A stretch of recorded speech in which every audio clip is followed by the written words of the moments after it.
Kasi at taga-dala yun eh. tumanggap ng lihi ng pagkabuhay nung siya'y pinyagan, ay pagkalooban ng palagiang pakikipamuhay sa piling ng mga banal.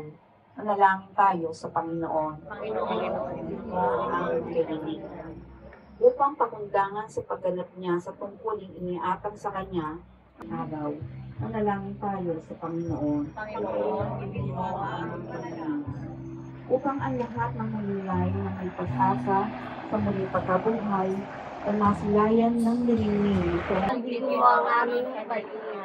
Ama namin mapagkalinga, ang aming dalangin naway pakinabangan ng iyong lingkod na pumanaw sa lupang ibabaw, upang sa paghahanga niya sa kinasadlakang kasalanan, siya'y gawing makasalo sa iyong pagliligtas sa lahat sa pamamagitan ni Yesu Kristo, kasama ng Espiritu Santo, magpa sa walang hanggan. Amen.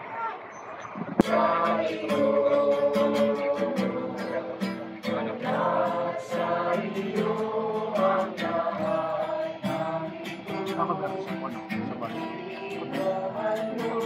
Sa iyo,